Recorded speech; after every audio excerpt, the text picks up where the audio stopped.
না, সমস্ত গ্রাম পঞ্চায়েতে এইরকম কিছু মানুষ আছে, এইরকম কিছু লোকজন ও রেখেছে যারা এই কাজগুলো হচ্ছে মানে বাহুবল দ্বারা সেটাকে হচ্ছে যে কন্ট্রোল করে। এবং জেসিপি যে তাজমুল, এর অনেকগুলো ঘটনা ইতিমধ্যে চোপড়া থানাতে 2টো এফআইআর আছে ওর নামে, হ্যাঁ, 2টো মার্ডার কেস আছে, তারপরেও অন্যান্য কেসগুলো আছে। আমাদের পঞ্চায়েতের নির্বাচনের সময় যে খুনটা হয়েছিল, মার্ডারটা হয়েছিল, তার 3 নম্বর আসামি আছে। লক্ষ্মীপুরে হচ্ছে যে এর বাইরে এর বিরুদ্ধে হচ্ছে একটা লোকও কথা বলার মতো নেই। সুজালিতে যেমন আব্দুল কিছুদিন রাজত্ব করছিল, আব্দুল ছাড়া হচ্ছে যে কেউ আর কোনো কথা বলতে পারবে না, ঠিক তেমনি লক্ষ্মীপুরে হচ্ছে যে এই জেসিপি ছাড়া অন্য কারো হিম্মত নেই যে একটা কথা বলবে। হ্যাঁ, এই বিচার সালিসি এগুলো হচ্ছে যখনই কোনো এই ধরনের ঘটনা ঘটে ওরা হচ্ছে যে ওই বিচারের ব্যবস্থা করে এবং সেখানে টাকা পয়সা লেনদেন করার চেষ্টা করে, টাকা পয়সা না দিলে মারপিটগুলো করে।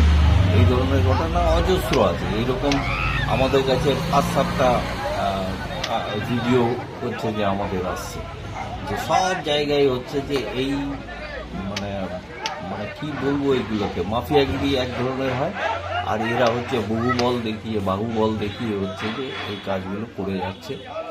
প্রতিবাদ হওয়া উচিত। এবং যে ঘটনাটা ঘটেছে সেটা হচ্ছে মধ্য যুগের যে বর্বরতা ছিল সেই বর্বরতাকে হচ্ছে পার করে গেছে। হ্যাঁ, স্বাভাবিক কারণে তৃণমূল আশ্রিত এই সমস্ত লোক, তৃণমূল আজকে সরে যায়, এই সমস্ত লোককে সরাই দেয়, তৃণমূল থাকা হয়ে যাবে, তৃণমূল কিচ্ছু থাকবে না। কারণ এদের গায়ের জোরেই হচ্ছে তৃণমূল আমাদের চোপড়ার ক্ষেত্রে হচ্ছে বিশেষ করে কাজ চালাচ্ছে। হ্যাঁ, দিন রাত এই কাজই করে, কোনো রোজগার নেই, কোনো কিচ্ছু নেই, কিন্তু একেবারে মহাল তবিয়তে রাজকীয় জীবনযাপন করছে তারা।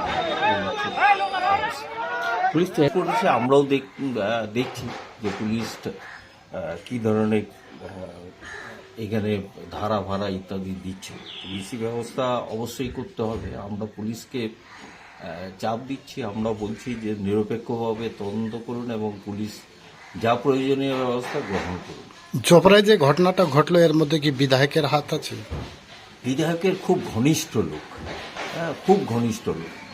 এছাড়া বিধায়ক চলতে পারে না লক্ষ্মীপুরে। আমরা লক্ষ্মীপুরে একটা ঝান্ডা টাঙাতে পারবো না, হিম্মত নেই। 10 বছর ধরে আমরা কোনো ঝান্ডা টাঙাতে পারি না। একটা ঝান্ডা টাঙাতে গেলে সেখানে মার খেতে হবে। আমাদের অনেক কর্মী সেখানে সবজির দোকান করে তার বন্ধ করে দেয়, তার দোকান বন্ধ করে দেয়।